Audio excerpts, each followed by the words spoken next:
Hello everyone, welcome to KS Vidyapeeth. आज हम discuss करने वाले हैं एचपी टीजीटी मेडिकल कमीशन का बायोलॉजी का सिलेबस। देखिए, अब सबसे पहले आती है, आप देख रहे होंगे वीडियो को कि एग्जाम आएगा भी या नहीं। देखो, बहुत ज्यादा चांसेस हैं कि 2024 में एग्जाम आएगा। सो प्रिपरेशन आपको करते रहना है। देखिए, एक बार, कई बार, जैसे कि एक बार होता है कि एक बार अगर आप अच्छे से प्रिपरेशन कर रहे हैं तो वो लॉन्ग टर्म के लिए आपको फायदा देती है, राइट। क्योंकि आपने अभी स्कूल में पढ़ाना है या कुछ भी करना है, तो एक बार अच्छे से प्रिपरेशन आपके काम करेगी। और माना पेपर अगर 6 मंथ के अंदर आ जाए, आपके लिए बेटर रहेगा कि आप अभी से प्रिपरेशन करें, ताकि आपका एग्जाम क्रैक हो सके। ठीक है, बैठे हैं कि जिन्होंने भी बीएड की होती है वो सब चाहते हैं कि उनका टीजीटी का एग्जाम क्वालिफाई हो, राइट। और वो आता नहीं है। अगर आए तो आपको प्रिपरेशन बहुत स्ट्रांगली, बहुत अच्छे से करनी पड़ेगी। क्योंकि अगर प्रिपरेशन अच्छे से नहीं करते हो तो आपका रह जाएगा, राइट। सो अभी बात करेंगे एचपीटीजीटी मेडिकल कमीशन बायोलॉजी सेक्शन के सिलेबस के बारे में। तो सबसे पहले तो हम देखेंगे कि अप्रोच कैसे करें किसी भी एग्जाम को क्रैक करने के लिए। अब देखो, सबसे पहले जरूरी क्या है इसके लिए। सबसे पहले ज्यादा जरूरी जानना ये है कि पेपर में आता कितने मार्क्स का है ये सब्जेक्ट। सो अगर हम जाने कि कितने मार्क्स का आता है तो 70-80, यानी इसमें फिक्स नंबर नहीं है कि इतने ही नंबर का पेपर आएगा। सो 70-80 मार्क्स तक, कई बार 85 मार्क्स तक भी ये क्वेश्चन पहुंचते हैं बायोलॉजी सेक्शन। तो काफी ज्यादा ह्यूज अमाउंट है बायोलॉजी का पेपर में आने के लिए, राइट। तो हमें मेन कमांड हमें इसमें बनानी पड़ेगी। सो फिर क्या करें। अब ये तो पता लग गया कौन इसे दे सकता है। बीएससी कंप्लीट है, बीएड कंप्लीट है, एंड जिन्होंने टैट क्वालिफाई कर लिया है। बिना टैट के आप इसमें एलिजिबल नहीं माने जाते हैं। और टैट एग्जाम 2-3 मंथ की तैयारी में आराम से हो जाता है। और अगर किसी का टैट भी क्लियर नहीं है और चाहता है कि वो कॉम्बिनेशन तैयारी करे, सो कॉम्बिनेशन तैयारी के लिए भी वो हमारे साथ जुड़ सकता है। दोनों चीजों की आपको प्रिपरेशन करवाई जाएगी, राइट। दोनों चीजें, टैट मतलब कमीशन भी और टैट भी, ठीक है। और टीजीटी भी, टैट भी, दोनों चीजों की प्रिपरेशन हमारे चैनल के माध्यम से, मतलब हमारी ऐप के माध्यम से आपको करवाई जाएगी। वो आप अगर आपको चेक करना है कैसे पढ़ाते हैं क्या नहीं पढ़ाते, तो आप हमारे डेमो लेक्चर जरूर चेक। डेमो लेक्चर चेक करके आपको एनालिसिस हो जाएगा कि कैसे हम टीच करवाते हैं, और फिर हमारी क्लासेस में ज्वाइन कीजिएगा, राइट। क्योंकि हम एक एक स्टूडेंट्स का प्रॉपर ख्याल रखते हैं, लिमिटेड सीट्स रखते हैं, ताकि सभी स्टूडेंट्स को हम देख पाए कौन क्लास लगा रहा है, क्या प्रॉब्लम है चीज़ों को लेके, वो सारी चीज़ों को हम सॉल्व आउट कर सकें। ये चीज़ मेन हमारी रहेगी, right. So BSc, BEd and TET होना जरूरी है। और किसी को भी कोई क्वेरी हो, मतलब और डाउट हो किसी भी चीज़ को लेके, तो नीचे दिए गए नंबर पे, ठीक है, उस पे कांटेक्ट कर सकते हैं। ये भी मैंने यहाँ पे नंबर लिख दिया, आप यहाँ पे कांटेक्ट कर सकते हैं, राइट। अब चलिए बात करते हैं टॉपिक के बारे में। तो हमारे पास कितने नंबर का आता है, बीएड होनी चाहिए, टैट होना चाहिए, और फिर आप इसको दे सकते हैं। फिर देखिए, अब मैंने इतनी चीज बता दी, प्रीवियस ईयर पेपर्स एनालिसिस। अब किसी और के सुनने से सुनोगे तो आप नहीं पढ़ पाओगे। मैं भी बता दूंगी कि ये क्वेश्चन इतने नंबर का आता है, ऐसा आता है, ये टॉपिक ये आता है, ये आता है। नहीं, खुद एनालिसिस कि हाँ, ये टॉपिक कितने मार्क्स का आता है, ये चैप्टर इतना इंपॉर्टेंट है, ये चीजें हैं, ठीक है। ये आप कर सकते हो। अब देखते हैं सिलेबस। सिलेबस तो मेन है। देखो, अब बायोलॉजी की बात करें, यहाँ पे बॉटनी एंड जूलॉजी दोनों का कॉम्बिनेशन है। तो कई बार कंफ्यूज हो जाते हैं कि कहाँ से पढ़े बॉटनी जूलॉजी। सो कंफ्यूज होने की जरूरत नहीं है। आप क्लास 11 एंड क्लास 12 को बुक्स को पकड़िए और पढ़ना स्टार्ट कर दीजिए, ठीक है। अब वैसे तो मैं बॉटनी जूलॉजी के टॉपिक्स को अलग कर सकती, ठीक है। बहुत सारी बुक्स मिल जाएंगी जिनमें अलग अलग, बट अब ये बेटर है, तो सबसे बेटर है कि आप बुक्स पकड़िए क्लास 11 एंड क्लास 12 की, उनसे पढ़ना स्टार्ट कर दीजिए। जैसे फर्स्ट यूनिट आ जाता है डाइवर्सिटी इन लिविंग, जब जिसमें 4 चैप्टर हैं लिविंग वर्ड। इसमें classification, genus, kingdom, biological classification में 5 किंगडम सिस्टम के बारे में बताया है, जिसमें 3 किंगडम सिस्टम इसमें डिस्कस। 5 किंगडम सिस्टम कौन कौन? मोनेरा, प्रोटिस्टा, ठीक है, फंजाई, प्लांटी, एनिमेलिया। ये तीनों इस चैप्टर में, क्योंकि काफी ज्यादा इंपॉर्टेंट है। प्लांट किंगडम हमारा अलग आ जाता है, और एनिमल किंगडम, बहुत सारे क्वेश्चन पूछे जाते हैं एनिमल किंगडम से, तो ये तो बहुत ज्यादा इंपॉर्टेंट है। देखो, मेन बात टैट और टीजीटी में फर्क ये है कि टीजीटी में आपको हाई स्कोर करना पड़ेगा। जितना आप अच्छा हाई स्कोर कर सकोगे, उतना ज्यादा आपके मार्क्स बनेंगे, और जितना आप नहीं हाई स्कोर कर पाओगे तो आपके मार्क्स कम रह जाएंगे।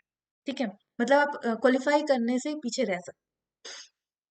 चलिए बात करें हम unit organisation in plant and animal, कैसे कैसे अरेंजमेंट है। जिसमें मॉर्फोलॉजी, बाहर का स्ट्रक्चर, जिसमें कि हम पढ़ते हैं inflorescence, presentation, male gamete, female gamete, fruit, seed, इन सब के बारे में हम पढ़ते हैं। एनाटॉमी, अंदर से कैसे अरेंजमेंट है प्लांट की, वो। फिर एनिमल्स के बारे में, स्ट्रक्चर ऑर्गेनाइजेशन कैसी है, कौन कौन से टिश्यूज होते हैं, क्या होते हैं। इस चैप्टर में इंपॉर्टेंट फ्रॉग, अर्थवॉर्म, ठीक है, और कॉकरोच आ जाता है, जिनकी डिटेल आपको पढ़नी। अब चलिए बात करें नेक्स्ट, थर्ड यूनिट की, सेल स्ट्रक्चर एंड फंक्शन, जिसमें कि सेल यूनिट ये तो ना इतना इम्पोर्टेंट ऐसा ऐसा टॉपिक। बायोमोलिक्यूल, बायोमोलिक्यूल केमिस्ट्री में भी टॉपिक है, दोनों का कॉम्बिनेशन भी आप लर्न कर सकते हो। नेक्स्ट आता है cell cycle and cell division, ये भी छोटा सा टॉपिक है, जो कि काफी ज्यादा, जैसे मियोसिस, माइटोसिस, उसके स्टेप्स वगैरह से क्वेश्चन आता है। फिर आता है हमारा प्लांट फिजियोलॉजी, प्लांट के बीच में क्या क्या एक्टिविटीज होती हैं, वो कैसे रिएक्ट करता है क्या नहीं है, वो सारी चीजें, जिसमें ट्रांसपोर्ट इन प्लांट, इसमें diffusion, osmosis, turgor pressure, TPD, किस तरीके से जाता है, वो सारी चीजें आ जाती हैं। जैसे ये ह्यूमन को न्यूट्रिशन की जरूरत पड़ती है, खाने की जरूरत पड़ती है, प्लांट को भी पड़ती है, वो सारी चीजें, मिनरल एंड न्यूट्रिशन। प्लांट कैसे खाना बनाते हैं, फोटोसिंथेसिस इन हायर प्लांट, जो गर्मी में रहते हैं प्लांट वो कैसे खाना बनाते हैं, जो ठंड में रहते हैं प्लांट वो कैसे खाना बनाते हैं, अलग अलग तरीके से क्वेश्चन आता है। प्लांट सांस कैसे लेते हैं, रेस्पिरेशन प्लांट्स, प्लांट सांस कैसे लेते हैं, plant growth and development, plant grow कैसे करते हैं, ठीक है। जैसे कि कौन कौन से, जैसे ह्यूमन में हॉर्मोन्स होते हैं, हार्मोनल कंट्रोल सब कुछ रहता है, वैसे ही प्लांट में क्या क्या चीजें कंट्रोल करती हैं, वो सारी चीजें इसमें इंपॉर्टेंट बन जाती है। फिर ह्यूमन फिजियोलॉजी, ये टॉपिक तो बहुत बहुत ज्यादा इंपॉर्टेंट है, ठीक है। डाइजेशन एंड एब्जॉर्प्शन, जिसमें कि हमारा एलिमेंट्री कैनाल, टीथ, माउथ, हर चीज आ जाती है। ब्रीदिंग, सांस कैसे लेते हैं, लंग्स से रिलेटेड आ जाता है। बॉडी फ्लूइड एंड कौन, अगर पूछा जाए सबसे busy organ the human body, तो हार्ट आता है, कि ये कंटिन्यू। फिर आ जाता है हमारा excretion product and there elimination, इसमें क्वेश्चन आ जाता है कि कैसे कैसे एक्सक्रीशन होगी, कैसे कैसे, मतलब क्या, मतलब जरूरी नहीं ह्यूमन में, बाकी ऑर्गेनिज्म में भी क्या क्या वेस्ट निकलता है, और ह्यूमन में क्या निकलता है वो तो है ही है। लोकोमोशन एंड मूवमेंट, बोन से रिलेटेड, कैसे हमारी बॉडी फंक्शन करती है। और नेक्स्ट टॉपिक बहुत बहुत ज्यादा important, neural control and coordination, हमारा ब्रेन जिसमें आ जाता है, बहुत बहुत ज्यादा। फिर आता है chemical coordination and integration, chemical कैसे, मतलब एक दूसरे से जुड़ रहे हैं, क्या बना रहे हैं, जैसे हमने प्लांट के बारे में पढ़ा था, इसमें भी वही, तो इसमें 7 चैप्टर आते हैं, तो ओवरऑल बहुत ज्यादा important है, ऐसा कभी नहीं होता किसी क्वेश्चन में। फिर आता है हमारा यूनिट 6, यूनिट के 10th तक हमारे क्लास 12 चैप्टर आ जाते हैं। बुक्स के बारे में भी हम डिस्कस करेंगे कि कौन सी बुक फॉलो करनी चाहिए, क्या करना चाहिए, क्या नहीं करना चाहिए, हर चीज के बारे में हम डिटेल में डिस्कस करेंगे। तो सबसे पहले तो समझेंगे कि प्लांट, जैसे कि ह्यूमन है, रिप्रोडक्शन का मतलब है न्यू ऑर्गेनिज्म का बनना, तो न्यू ऑर्गेनिज्म बनता कैसे है? Reproduction. Chapter 1 reproduction in organism, जिसमें कि जनरल से कंसेप्ट दिए गए हैं। फिर chapter 2 sexual reproduction in flower plant, flower कैसे ग्रो कर रहे हैं, क्या हो रहा है, क्या चीज, ये सारी इसमें आ जाती है। जिसमें कि मेल गैमेट फीमेल गैमेट मिल गया तो क्या होता है, मिलने से क्या होता है, उनका क्या रोल प्ले है, हर एक एक वर्ड आप याद रखें। ठीक है, और ये सारी चीजें के हम सारी डिस्कस करेंगे। हम अपना हमारा जो कोर्स है कंप्लीट, उसमें हर चीज हर वर्ड हर चीज डिस्कस हो, साथ टेस्ट होंगे जो कि बहुत ज्यादा जरूरी। फिर आता है ह्यूमन रिप्रोडक्शन, ह्यूमन कैसे ग्रो करते हैं, पहले के इवेंट क्या है और बाद के इवेंट क्या है। रिप्रोडक्टिव हेल्थ, जैसे कि रिप्रोडक्शन के टाइम पे क्या क्या इश्यूज आ सकते हैं, कैसे कैसे पॉपुलेशन को कंट्रोल किया जा सकता है, क्या क्या चीजें हैं, ये सारी चीजें इसमें पूछी जाती है। नेक्स्ट टॉपिक, नेक्स्ट चैप्टर बन जाता है चैप्टर 7 यूनिट 7, जिसमें कि genetics and evolution.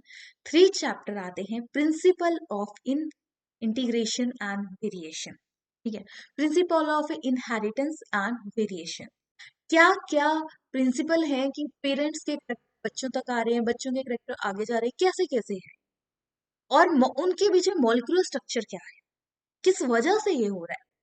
Evolution, life कैसे यहाँ से यहाँ तक पहुंची, पहले इंसान जंगलों में रहता था, क्या करता था, फिर कैसे ग्रो किया, क्या नहीं किया, ये सारी चीजें यहाँ पे इंक्लूडेड हो जाएंगी। फिर बात करें हम नेक्स्ट की, यूनिट 8 है, ये तो सबसे ज्यादा इंपॉर्टेंट है, बायोलॉजी इन ह्यूमन वेलफेयर।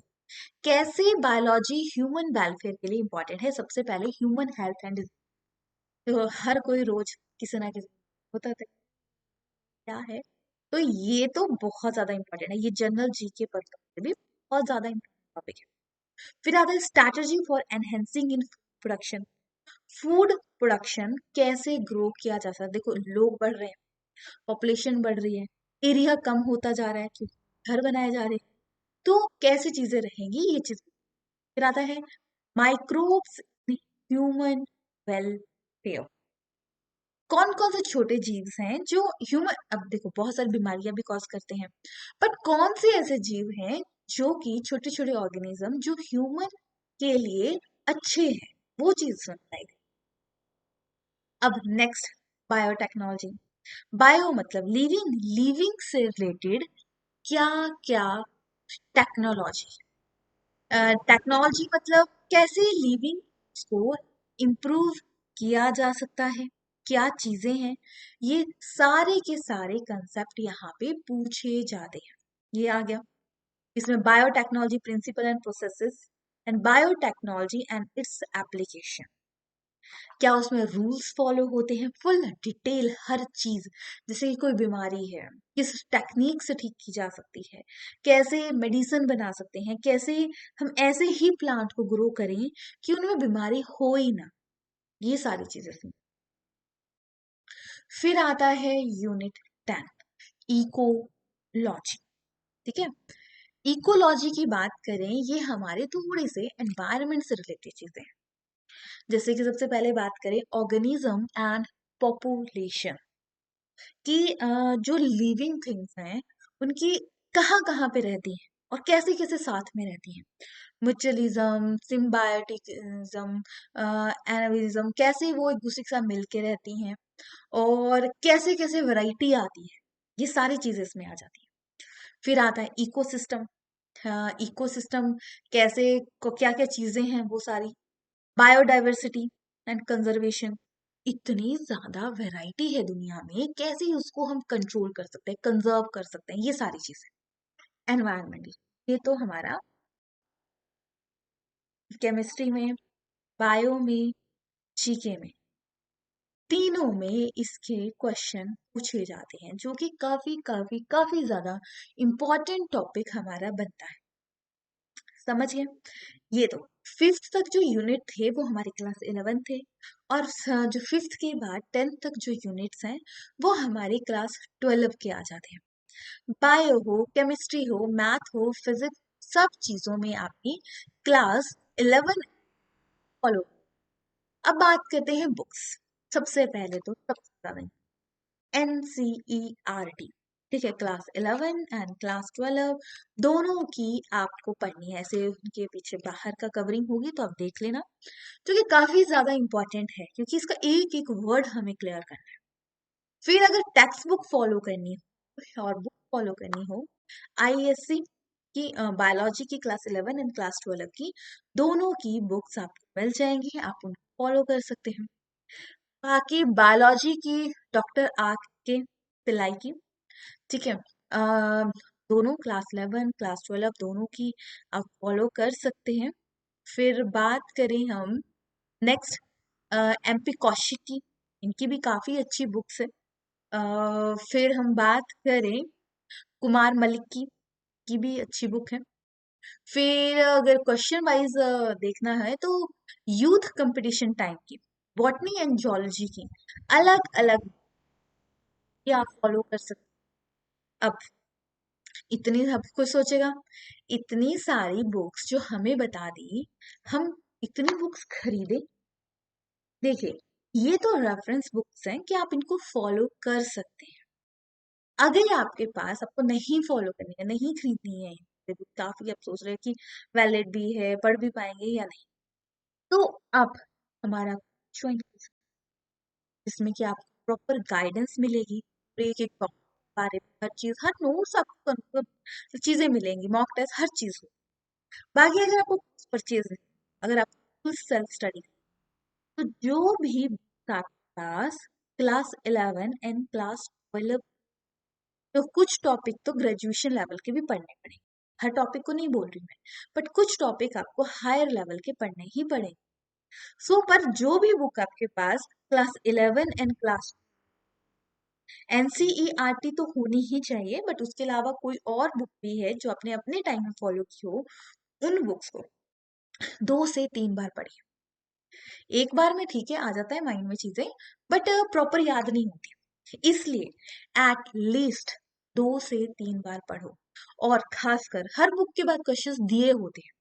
मैं पर्टिकुलरली, जो मैंने इतनी सारी बुक्स दिखा दी, मैं पर्टिकुलर ये नहीं बोलूंगी यही फॉलो करो, यही चीज करो, इनमें से आप कोई भी बुक फॉलो कर सकते हो, ठीक है, बट जो भी आपके पास है, मॉडर्न की हो, प्रदीप की हो, किसी भी चीज की है, आप हर के बाद क्वेश्चंस होते हैं। अगर नहीं है आप, तो क्वेश्चन बुकलेट वाली एक बुक तो जरूर ले लेना, जिसमें कि क्वेश्चन आप ऐसे मत पढ़ना कि क्वेश्चन किया आंसर के पास हो गया। क्वेश्चन के ऑल ऑप्शंस स्टडी करना है। मेन बात पता है, किसी भी पेपर को क्रैक करने की क्या रह जाता, बोलते हैं टाइम भी दे रहे हैं, स्पेंड भी कर रहे हैं, लर्न भी कर रहे हैं, फिर भी क्या वजह है कि हम पीछे रह पा रहे हैं? वजह है प्रैक्टिस, प्रैक्टिस प्रैक्टिस प्रैक्टिस। पढ़ते हैं एंड टाइम में हम बोलते हैं हमने पर नहीं किया ना, फिर उसकी वजह से पता क्या होता है, चीजें बेशक आपको याद रहेंगी, पर प्रैक्टिस नहीं होगी ना, तो पेपर में जाके कंफ्यूज हो जाएंगे। एग्जामिनर हमेशा ऐसे क्वेश्चन जरूर डालता है कि ये भी लगे आपको आंसर, दूसरा भी लगे, 4 ऑप्शन में से 2 तो आपको लगेंगे ये सही, बट उसी चीज को क्लियर करने के लिए प्रैक्टिस सबसे ज्यादा जरूरी होती है। वो आपको कभी भी किसी भी कीमत पे छोड़नी नहीं है। प्रैक्टिस, बोलते हैं ना, practice make a man perfect. तो जितना पढ़ो, माना इसमें से 2-4 टॉपिक मत पढ़ो, अब बोलोगे कि कैसे बोल रहे हैं, देखो, 1-2 टॉपिक करना छोड़ दो, मैं फोकस करती हूँ क्वालिटी पे। अगर आप कम टॉपिक करके उसमें अच्छा स्कोर करते हैं, दैट्स बेटर। जरूरी नहीं है कि आपको हर चीज बहुत ज्यादा करनी है, बस जो पढ़ो उसको अच्छे से प्रैक्टिस के साथ, उसमें से गलत नहीं होना चाहिए, क्योंकि इसमें मार्क्स बहुत ज्यादा मैटर करते हैं। जितने अच्छे मार्क्स होंगे उतना ज्यादा ही आपकी वैल्यू बनेगी। सो ये तो था डिटेल। बाकी अगर बात करें हमारे कोर्स में आपको क्या क्या प्रोवाइडेड हो, हमारे कोर्स में आपको live classes, recording lecture, mock test, short notes, long notes, ठीक है, हर चीज। बाकी अगर आपको, वैसे तो चैनल्स पे बहुत सारी वीडियोस हैं, बट आपको फिर भी चेक करना हो कि कैसे पढ़ाते हैं, क्या चीजें हैं, तो आप डेमो लेक्चर जरूर देख सकते हैं। जैसे कि मैंने स्टार्टिंग में आपको नंबर भी बताया था, और नीचे भी आपको डिस्क्रिप्शन में नंबर मिल जाएगा, आप इस पे कांटेक्ट कर सकते हैं। अगर आपको प्रैक्टिस ही करनी है, गाइडेंस ही चाहिए, तो भी आप इस नंबर पे कांटेक्ट कर सकते हैं, आपको प्रॉपर गाइडेंस मिलेगी। क्या ये तो था। और अगर आपको जानने वाले किसी को भी जरूरत हो, किसी को भी गाइडेंस की जरूरत हो, भी हो, क्लासेस ज्वाइन करनी है, तो अच्छी देख कांटेक्ट कर सकते हैं, आप फुल इन्फॉर्मेशन वहाँ पे मिल जाएगी। आई होप कि जो हमारी क्लासेस हैं आपको पसंद आएंगी। हम कंटेंट ही इस तरीके से बनाएंगे कि आपको आएगा ही। बाकी अगर किसी को भी कोई डाउट रहता है तो जरूर कांटेक्ट कीजिएगा, हम जरूर आपके डाउट्स को क्लियर करें। सो मिलते हैं राइट नेक्स्ट वीडियोस में। तब तक अपना ख्याल रखिएगा, एंड वीडियो को लाइक शेयर जरूर, क्योंकि आपके लाइक शेयर हमें मोटिवेट करते हैं बेटर काम।